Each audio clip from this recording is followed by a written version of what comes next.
Should I come closer? Okay. No, you'll be good. Okay. You'll be good. It's a good mic. Anyway, your name, what you do? Hype Gotti is my wrestling name. I do not identify with myself as Hype Gotti. Like a lot of people are like, oh, call me this, call me that. I have another name that I go by, my professional in real life. And Hype Gotti is not it. I'm Hype Gotti once, maybe sometimes maybe 3 times a week, sometimes maybe once a month. I wrestle here and there. I think I built up a pretty good name for myself in Omaha, Nebraska, in the Midwest to an extent.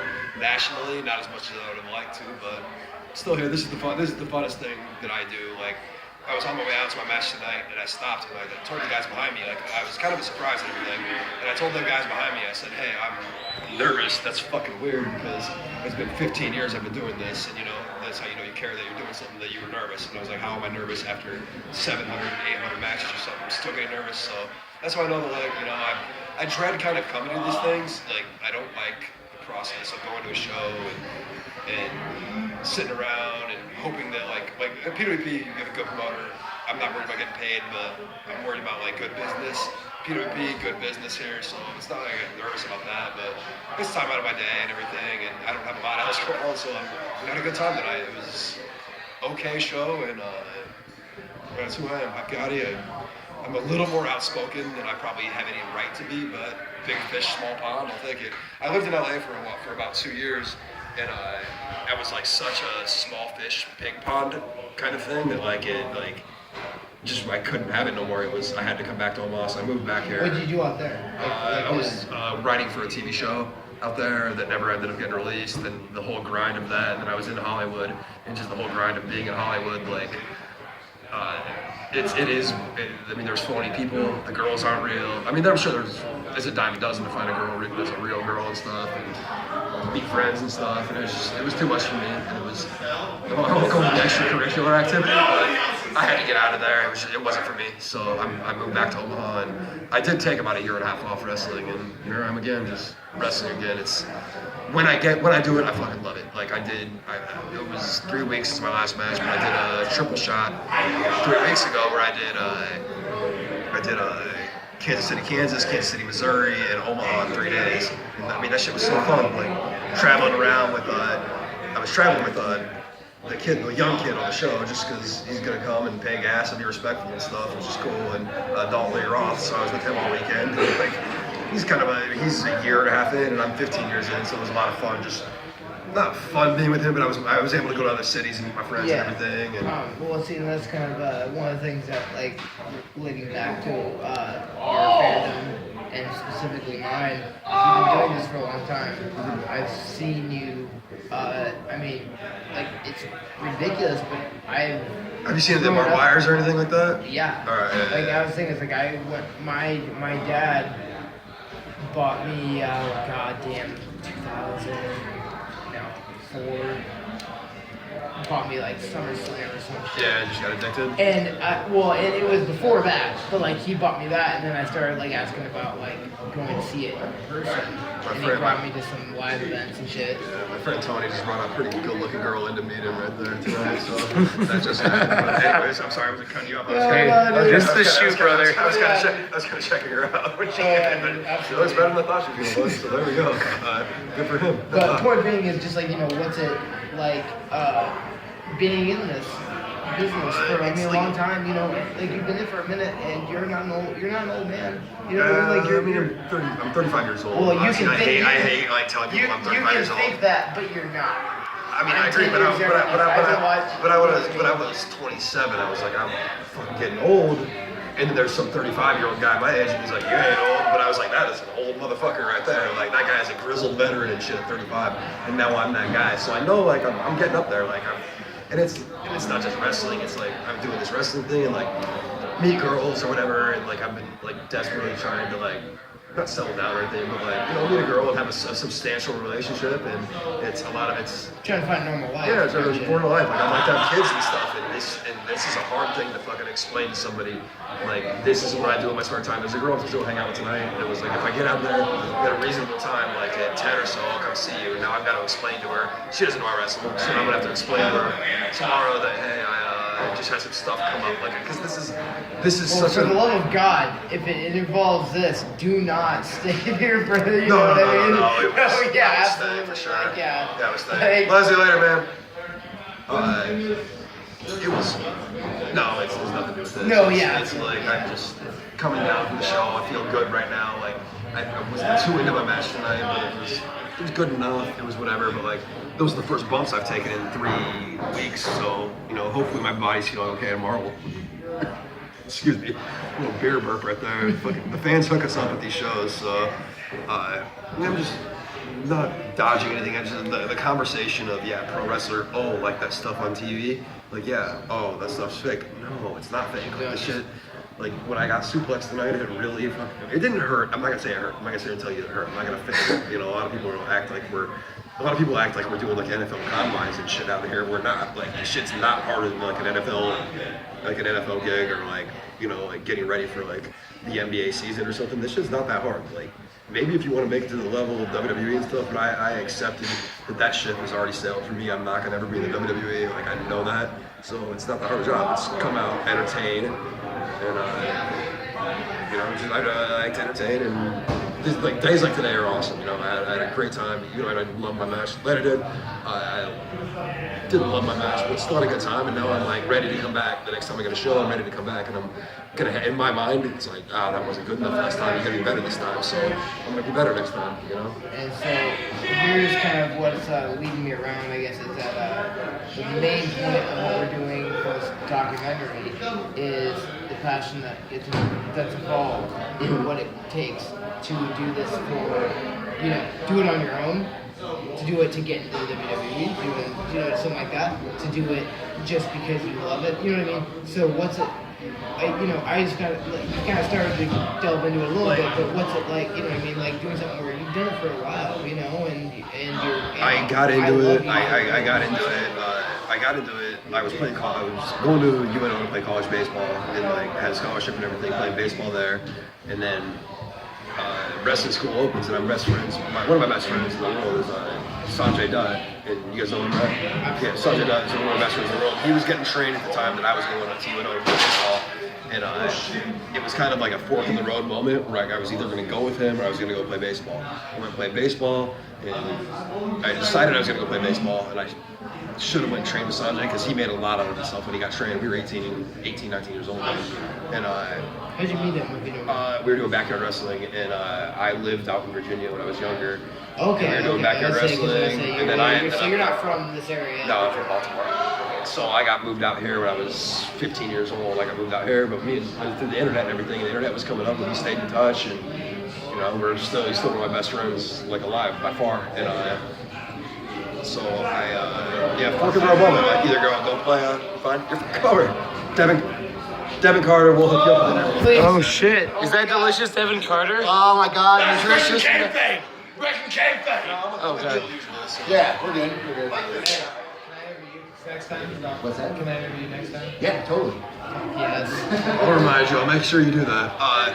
No, but it was fork in the road moment. I mean, they were getting trained in Omaha, and then I went to play baseball. I got kicked off the team, and then the wrestling school opened up out here, so I got trained here to wrestle, and I never took it as serious. I never drank alcohol or anything, shockingly.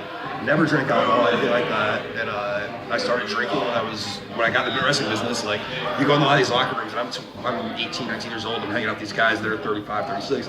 They're all drinking and stuff, and I started drinking with them, and I didn't know how to handle my alcohol or anything, and just kind of let the partying lifestyle kind of take over, which I would have loved to do WWE. I think I would have made it to WWE or TNA or at least high level Ring of Honor if I would have abstained from that lifestyle and kept being like sober. And I wasn't straight edge or anything. I wasn't against it. I just didn't do it. And I think I would have made it that far, but I decided to stay in Omaha and drink beer and have a good time. I met a bunch of my best friends all through wrestling in Kansas City. A bunch of my best friends, all these guys.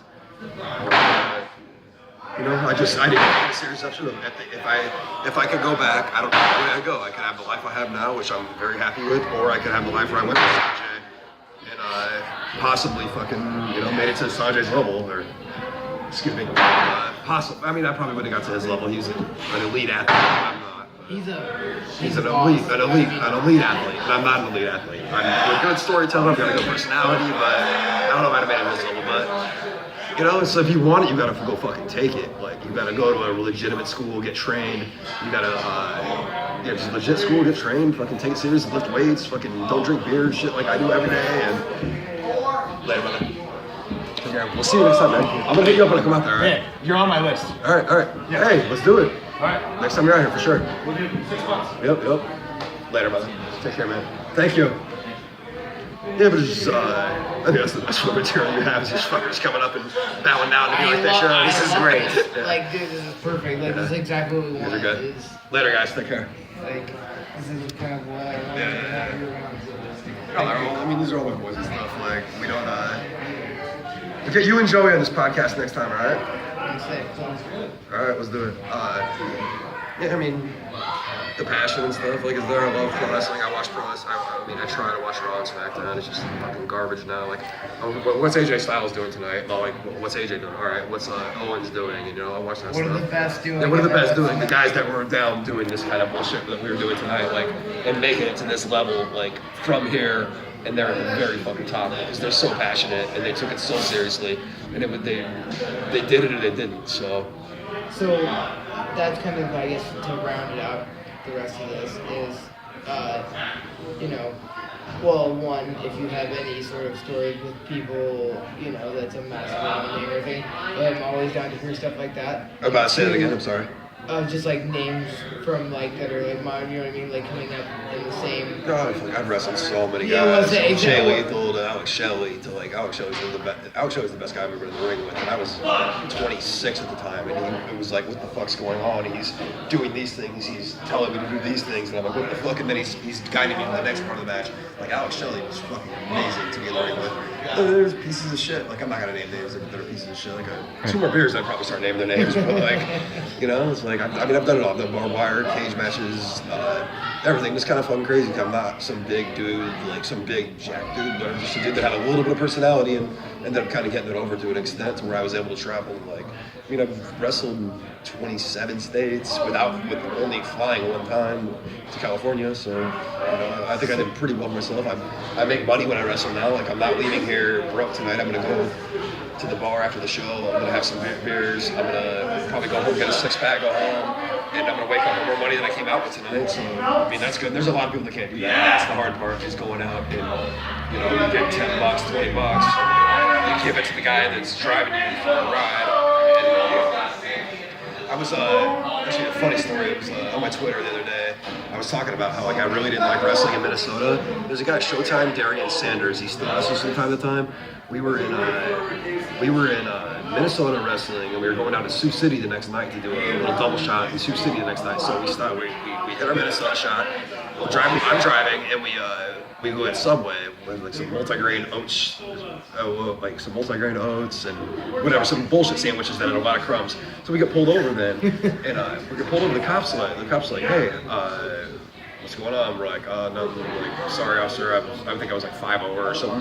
Like a little speeding ticket. He goes, you guys smoking? I'm like, what are you talking about? He goes, you guys smoking weed in here? Bro, this little fucking like Minnesota State Trooper. Like, no. I'm like, what are you talking about? And he's like, yeah, I see the weed on your guys' laps right now. I'm like, what are you talking about? He's like, yeah. Don't play stupid with me. I see the weed. Get out of the car. So we get out of the car. We're like, dude, we're eating Subway, and there's crumbs on both of our things. He's like, get out of the car. Brings this fucking drug dogs. Everything goes. Brings the drug dogs. They can't find any. They're like, I'm like, dude, Subway, man. Like, you're making an ass of yourself. They open the back hatch of my car.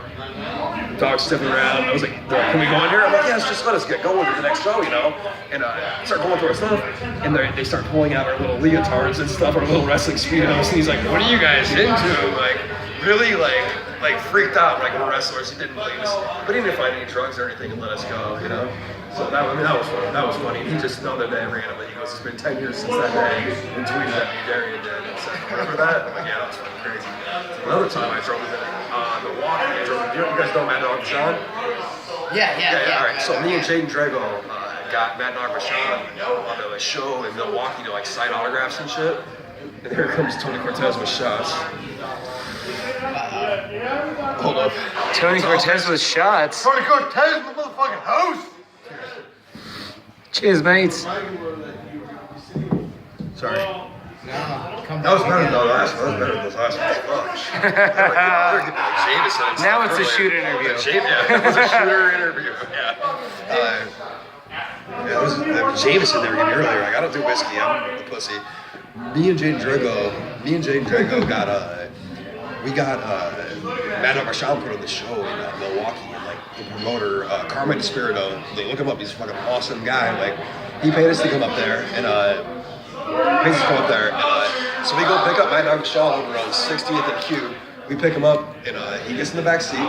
He's like, me and Jaden are in the front seat driving. He goes, here we go, guys. And he like goes up and hands us these big like 250 ounce things of peanuts to each of us. So like, we had like stacking peanuts all the time.